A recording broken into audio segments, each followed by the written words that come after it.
I'm gonna make this quick video. 2004 Ford Ranger Edge, right?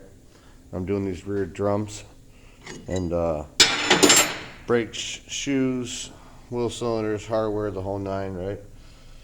And you see this adjuster is turned in all the way. Right here will be the threads would be showing. And I'm having an interference problem up here up top where these two are touching. We can't have that. Can't have these touching with the adjuster all the way in. When I go to adjust it, it's going to change the fulcrum of the pad, or the shoe, I should say, and those two are going to touch even more. Okay? And let me show you the part number on the O'Reilly's part. This is the shoes. It's 705. Okay. Thanks a lot. But anyways, that's the problem I'm running into right now.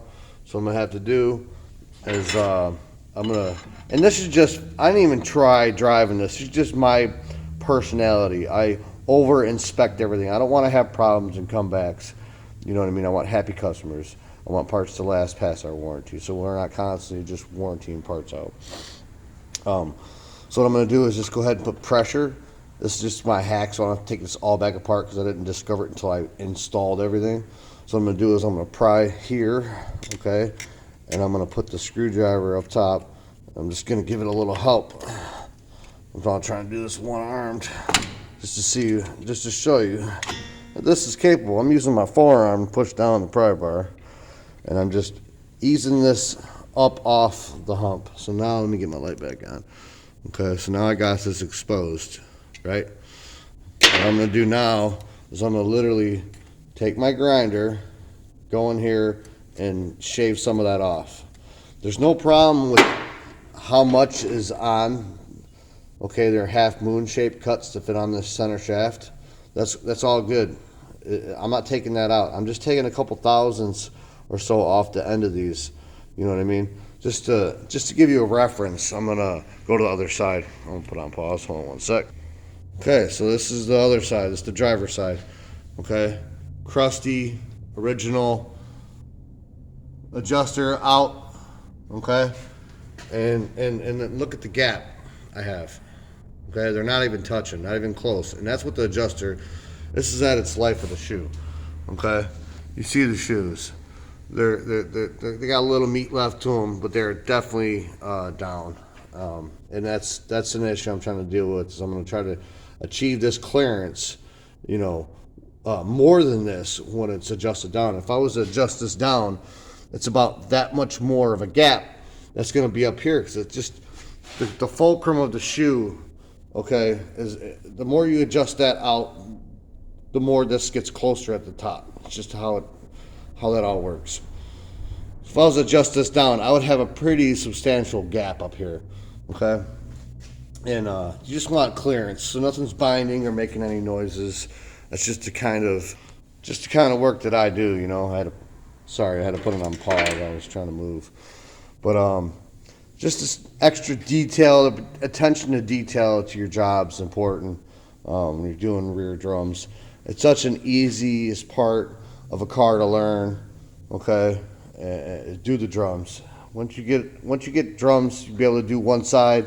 And you always, like I just did, as you see, is I left the other side together, so I have a reference just to look. Even though I could do this in my sleep, and I don't have to do that. It's just a peace of mind, and the fact that I'm on camera all day. It's just in case somebody tries to claim that I did something wrong, you can see the process. You can rewatch the video and see how I did it. As far as the videos in my shop. It also does audio. So, but just a heads up, 04 Ford Ranger. Couldn't guarantee you exactly if this would be the same issue with other Rangers. But I know for a fact that if you get this shoe set from O'Reilly's, that you will have an issue with the contact. Which, you know, I'm not saying it's a bad shoe. I mean, it's got riveted on material, whatnot.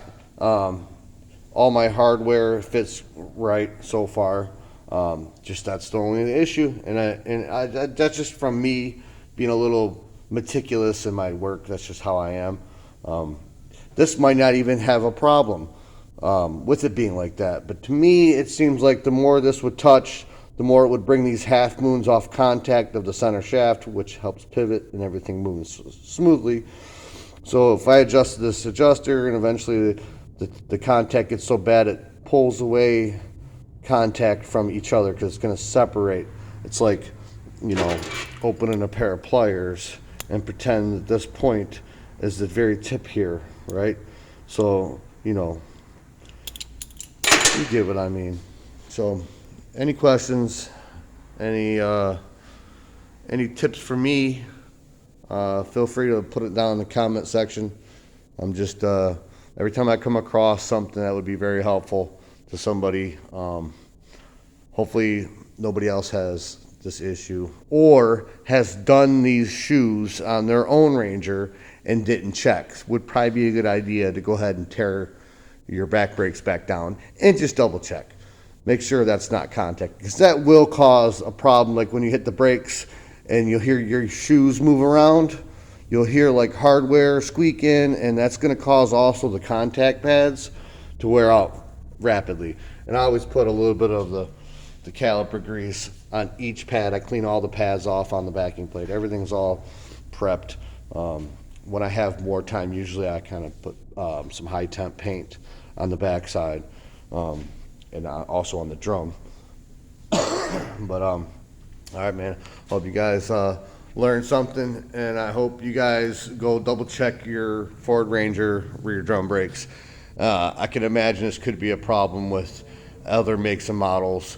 Now that I caught that, I usually double check like how everything's moving, so I usually would catch it. So as far as my knowledge, it's the first time I've ran across this problem.